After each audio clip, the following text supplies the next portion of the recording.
Where were you when you got the call? We was in Houston.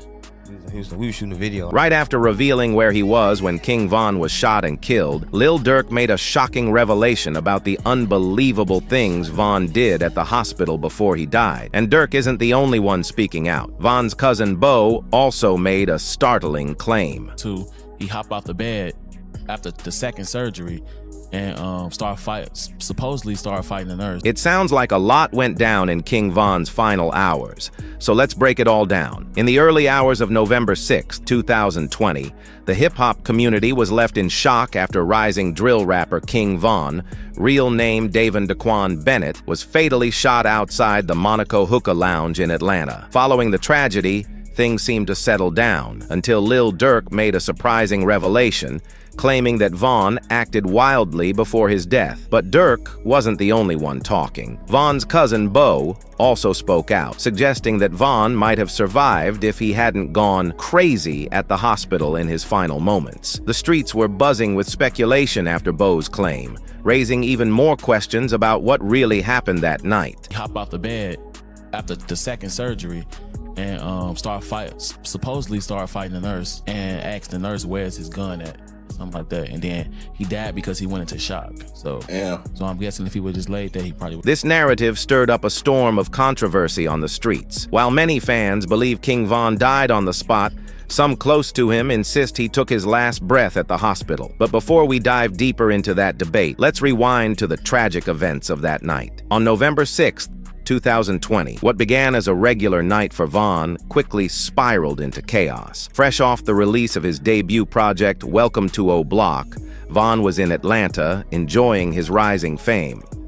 His raw storytelling and street authenticity had put him in the spotlight, and no one could have predicted that by sunrise, he'd be gone. Around 3:20 a.m., outside the Monaco Hookah Lounge, tensions erupted between Von's crew and a group affiliated with Quando Rondo. What started as heated words escalated fast. Security footage later showed Von swinging first, getting physical with Quando's people. In seconds, the fight turned into a deadly shootout. According to the Georgia Bureau of Investigation, multiple guns were fired, including by an on-duty and an off-duty cop trying to break up the scene. When the gunfire ended, Von had been hit multiple times. Chaos took over. Instead of waiting for an ambulance, someone rushed him to the hospital in a private vehicle, a move that may have delayed critical care. Meanwhile, Lil Durk, real name Durk Derek Banks, wasn't even in Atlanta. He was in Houston filming a music video, later confirming, "No, we was in Houston, we were shooting a video." That distance kept Durk from being by Von's side during his final moments, something that clearly still weighs heavily on him. One of my favorite rappers ever was King Von. Yeah. You had a great relationship with him, obviously. Yeah. Where were you when you got the call? We was in Houston. We were shooting a video, I think. The way Lil Durk found out about the situation was just as shocking as the news itself. He was in the middle of going live on Instagram when his comments section started flooding with messages about King Von getting shot. Viewers witnessed Durk's raw, unfiltered reaction in real time, his face frozen in disbelief as he tried to process the devastating news about his right-hand man. Meanwhile, Von was fighting for his life in the hospital, and though official details remain scarce, reports suggest the atmosphere was chaotic. Durk later hinted that Von was still on demon time, even in his final moments, possibly refusing to give up, lashing out from the trauma, or simply not going out without a fight. That claim that Von went crazy at the hospital might speak to his refusal to surrender despite multiple gunshot wounds. Unfortunately, the damage was too severe. An autopsy later confirmed that several bullets had struck vital organs, injuries no medical intervention could reverse.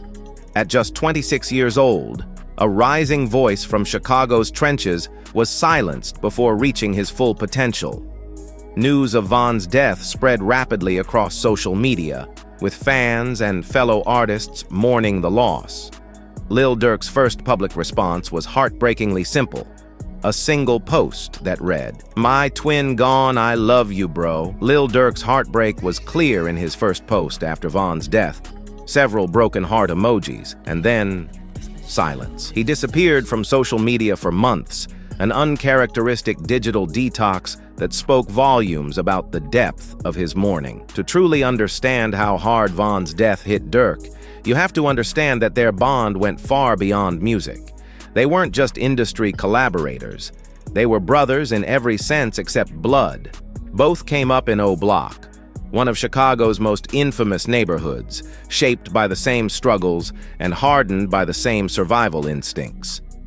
Durk didn't just support Von musically, he held him down financially during his stints in jail and helped him pivot into rap after his release. As Von once said, "I gotta steady ask this man for money.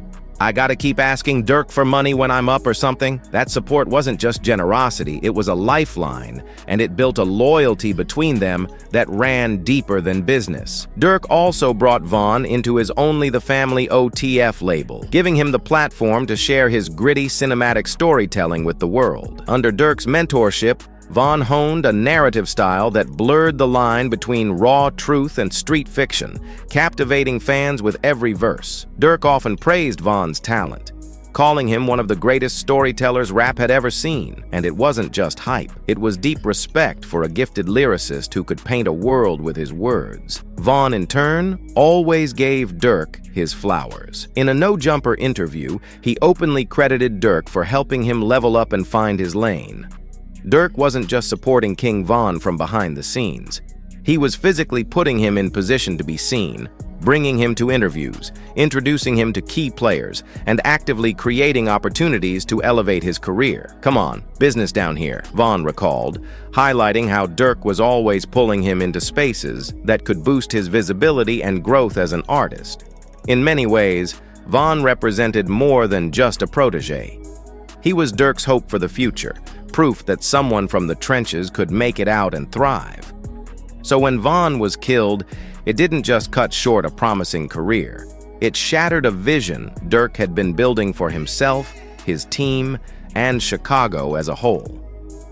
The events of November 6, 2020 marked not only the end of Von's life, but also a pivotal turning point in Durk's personal and professional journey. Losing someone he considered his twin deeply impacted his music, mindset, and the choices he would make going forward. While the streets were still mourning, the legal system quickly got involved.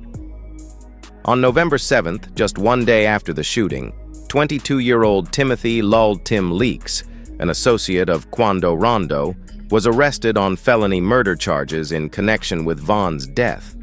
Police picked him up at Grady Hospital, where he was being treated for gunshot wounds from the same altercation. Surveillance footage appeared to support claims that the incident stemmed from a brawl between Von and Rondo's crew, with Von seen throwing the first punches. Still, the video only added to the confusion, igniting debate across social media as fans and onlookers tried to piece together the truth. Then, on March 27, 2021, Leaks posted a $100,000 bond and was released, a move that outraged many of Von's supporters. The idea that the alleged shooter was free while Von was gone forever felt like a slap in the face. But the biggest twist came on August 20th, 2023, when prosecutors dropped the felony murder charges against Leaks before the case even went to a formal indictment.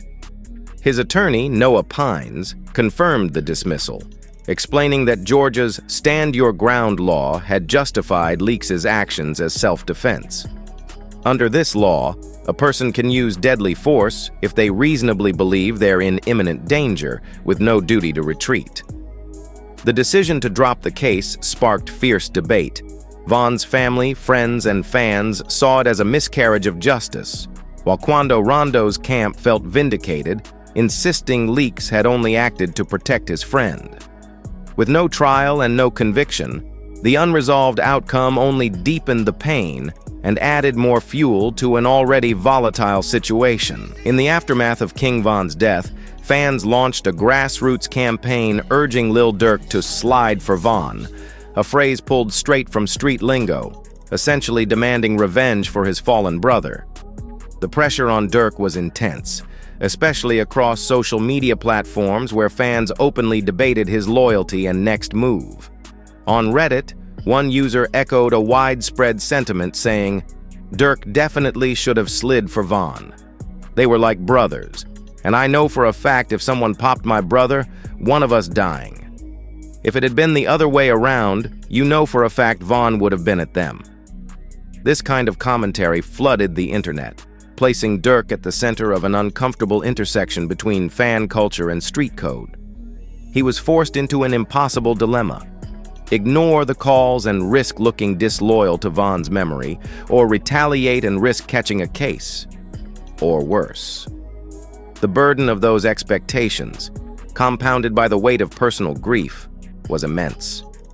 Though Durk maintained a composed public image, rarely showing emotion in interviews, his pain surfaced in his art. He frequently name-dropped Von in his lyrics, performed his songs at shows, and included tributes in music videos and social media posts. These weren't just nods to a lost friend.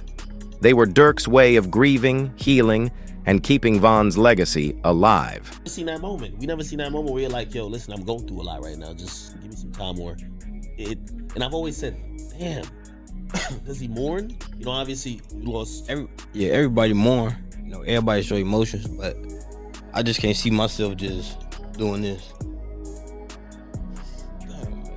Crazy, man. On August 19th, 2022, nearly 2 years after King Von's death, a shooting occurred at a gas station near the Beverly Center Mall in Los Angeles. The apparent target was Quando Rondo, but instead his cousin, Savannah Robinson, also known as Lil Pab, lost his life in the attack. This tragic incident was widely believed to be connected to the ongoing fallout from Von's killing, suggesting that the cycle of retaliation had claimed yet another victim. The hit on Quando Rondo's crew, which resulted in Lil Pab's death, marked a serious escalation in the long-running tension between affiliates of King Von and Quando Rondo. While no immediate arrests were made, authorities launched investigations that would later uncover chilling details about possible organized retaliation. Amid all the chaos, King Von's legacy continued to rise. His posthumous album, What It Means to Be King, released in March 2022, debuted at number 2 on the Billboard 200, proving that his music still resonated powerfully even after his passing. The commercial success of the album solidified Von's status as a major force in hip-hop, an artist whose influence extended well beyond his tragically short time in the spotlight. King Von's storytelling ability has been widely recognized as one of his most significant contributions to drill music. But you also mentioned a song, they be like, they be saying Slide for Von, I think they trolling me. Yo, by the way, that song is fire, I ain't gonna lie. Reason I just don't see the comments. Lil Durk himself praised Von as one of the greatest storytellers rap has ever seen, a sentiment echoed by fans and critics alike. Von's vivid, cinematic depictions of street life became the cornerstone of his artistic identity, setting him apart in a crowded genre and cementing his legacy. Beyond music, Von's impact on his community, particularly O Block, has been highlighted repeatedly since his death. Stories of his generosity, loyalty, and commitment to uplifting those around him offer a more nuanced picture of a man often defined by his criminal record and street affiliations. However, his legacy remains complicated. Hold on, I'm about to do music back again. I'm gonna tell you right now.